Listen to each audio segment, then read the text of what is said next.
அம்மு, நான் மட்டும் உன்னை கூட்டிட்டு போய் கல்யாணம் பண்ணா என்னடி பண்ணிருப்ப? நல்லா இருந்திருப்பேன். தலை எழுத்து இந்த கும்பல வந்து மாட்டிக்கிட்டேன். அப்படியே அம்பானி வீட்டுக்கு மருமகளா போயிருப்பிய. முகரையப்ப யோ, கல்யாணம் ஆகி 3 வருஷம் ஆச்சு. எங்கேயாவது சுத்தி பார்க்க போலாமா? பாலைவனத்துக்கு கூட்டிட்டு போறேன். இவரை கல்யாணம் பண்ணதுல இருந்து என் வாழ்க்கையே பாலைவனமா தான் இருக்கு. இதுல தனியா வேற பாலைவனம் போகணுமா? அப்ப அமேசான் காட்டுக்கு கூட்டிட்டு போ. கால்ல மெட்டி போட்டதுல இருந்து இந்த காட்டுல தான் கிடக்குறேன். மறுபடியும் காட்டுக்கு போகணுமா? கடலுக்கு போறியாடி? கழுத்துல தாலி ஏறினதுல இருந்து எனக்கு கடல்னா கண்டோன்னு தெரியாத உனக்கு. இது என்னடா புது கதையா இருக்கு? இப்ப எங்க தாண்டி கூட்டு போக சொல்ற? இப்ப எதுக்கே கோபப்படுற? யாருன்னா? என்னை எங்கேயும் கூட்டிட்டு போக வேணாம். நான் எங்க அம்மா வீட்டுக்கு போறேன். இதுக்குதான் இவ்வளவு நேரம் கூத்தடிச்சிட்டு இருந்தாரு.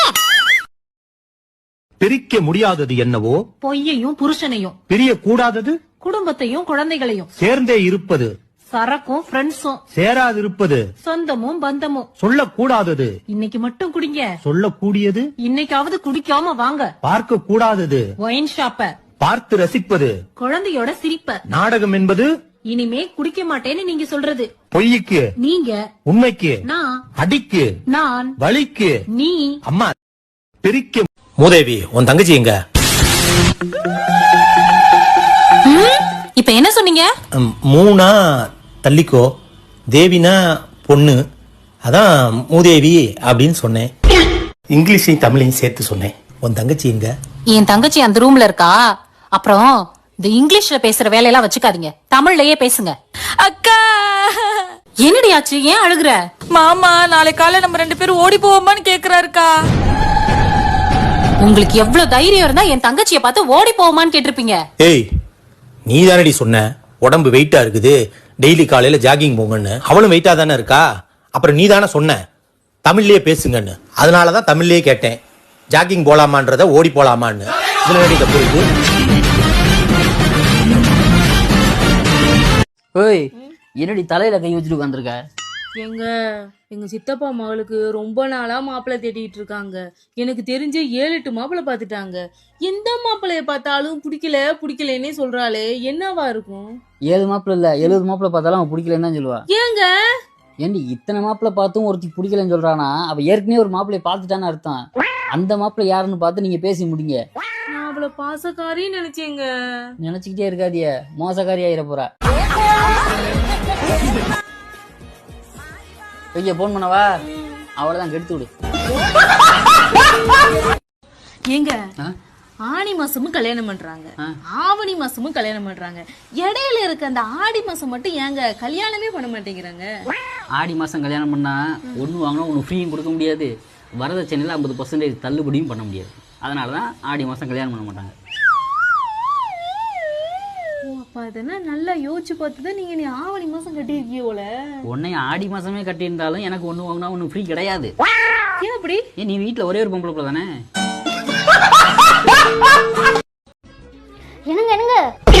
என்னடி?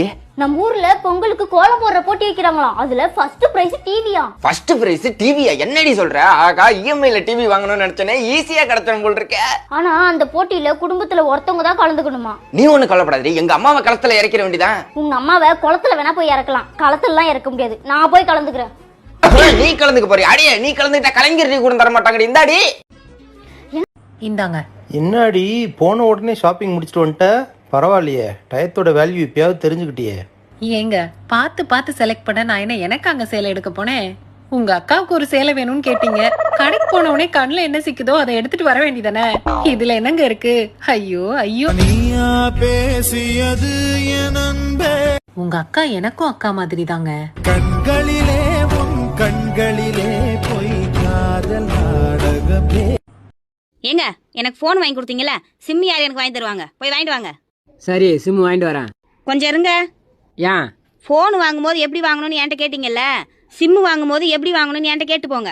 சரி, எப்படி வாங்கணும் சொல்லு.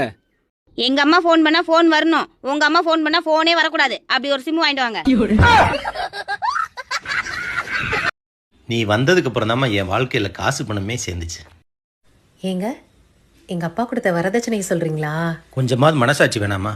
உங்க அப்பா என்ன கொடுத்தாரு? இல்லங்க, மகாலட்சுமி மாதிரி ஒரு பொண்ணை கொடுத்துருக்காருல, அதை சொன்னேன். அது என்னமோ உண்மைதாம்மா. நீ வந்ததுக்கு அப்புறம் தான் என் வாழ்க்கையில காசு பணமே வந்து சேர்ந்துச்சு. காசு பணம் வந்தாலே கஷ்டமும் கூடவே வந்துருப்பாங்க. ஏங்க டீ போடவா? டீ நான் குடிக்க மாட்டேன்னு தெரியாதா? காப்பி போட்டு எடுத்துருவா. டீ போடவான்னு உங்களை கூப்பிட்டேன், வாங்க. என்னடி உங்க அப்பா டெய்லியும் குடிச்சிட்டு வராராம், இதெல்லாம் நல்லாவா இருக்கு? தெரியல சித்தி, நான் வேணா குடிச்சு பார்த்துட்டு நல்லா இருக்கான்னு சொல்றேன். உன்னால திருத்தவே முடியாதுடி.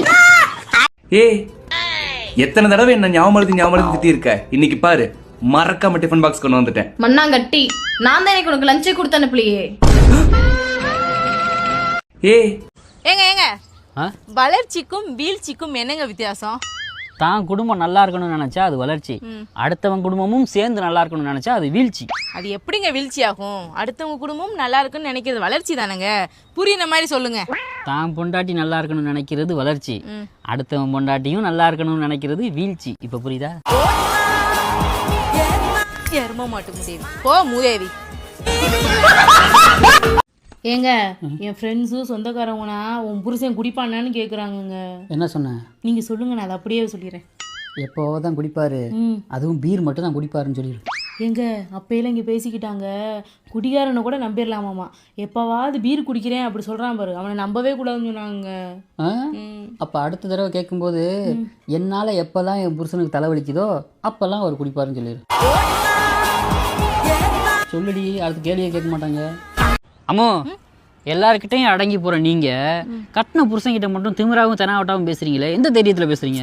அது வேற ஒண்ணும் இல்லைங்க, கட்டின புருஷன் மேல மட்டும் தான் ஈஸியா வரதட்சணை கேஸ் போடலாம், அந்த தைரியம் தான். கொஞ்சம் ஓரா போச்சுன்னா தலைவலி மாத்திர மாதிரி ஒண்ணு போட்டு விட்டுற வேண்டியதே. என்னங்க உங்க அப்பா அங்க குடிச்சிட்டு திண்ணையில வாந்தி எடுத்துட்டு கிடக்குறாரு. ஐயோ, எங்க அம்மா பாத்துட்டா பிரச்சனை ஆயிடுமே, கொஞ்சம் அதை கழுவி விட்டுறீ. என் மயில் காக்குற போடா. வர வர புருஷனுக்கு கொஞ்சம் கூட மரியாதை கொடுக்க மாட்டாளே. வழக்கம் போல நம்ம தான்.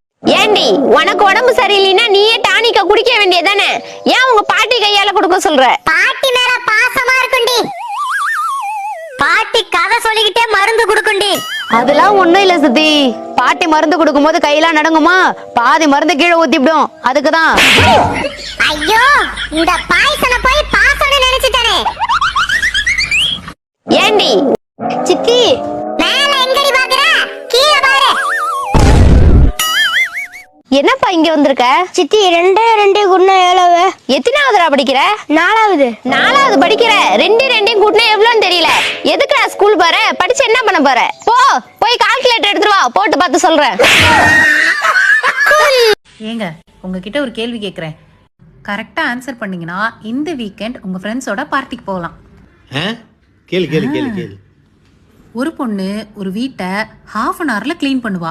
அப்போ 2 பொண்ணு சேர்ந்து 3.5 மணி நேரத்துல எத்தனை வீட்டை கிளீன் பண்ணுவாங்க?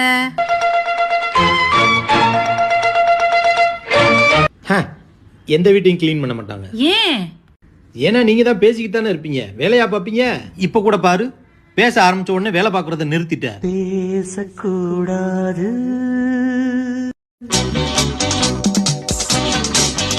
என்னங்க பெருமாள் வந்து கல்யாணத்துக்கு பத்திரிக்கை வச்சுட்டு போயிருக்காரு. அவன் எதுக்கு நம்ம வீட்டுக்கு வந்து பத்திரிக்கை வைக்கிறான்? அவனுக்கு நம்மளுக்கு தான் பிரச்சனைன்னு தெரியல, எதுக்கு நம்ம வீட்டுக்குலாம் வரான்? அவன் முகத்துல முடிக்க கூடாதுன்னு சொல்லிட்டு தான் நான் இருக்கேன். கல்யாணத்துக்குலாம் வர முடியும்னு சொல்ல வேண்டியதானே. கல்யாணத்துக்குலாம் ஒண்ணு வர வேணாமா, அவர் நம்ம கல்யாணத்துக்கு 2 பவுன் நகை போட்டிருக்காராம். அவர் கல்யாணத்துக்கு நம்ம 3 பவுனா வாங்கி கொடுக்க சொல்லிட்டு போயிருக்காரு. 3 பவுன் பொண்ணுமா? அவன்லாம் எதுக்கு என் கல்யாணத்துக்கு வந்து எதுக்கு 2 பவுன் வந்து போட்டான்னு தெரியலையே. அன்னைக்கு அவன் போடும்போது பவுன் ரேட்டு 8000 ரூபாய், இன்னைக்கு 68,000 ரூபாய். நம்மளுக்கு மொய் வச்சிருக்கான்னு பார்த்தா நம்மளுக்கு அவனை மொய் வைக்கல, நம்மள்ட்ட வட்டிக்கு விட்டுருக்கானோ. இது தெரியாம 2 பவுன்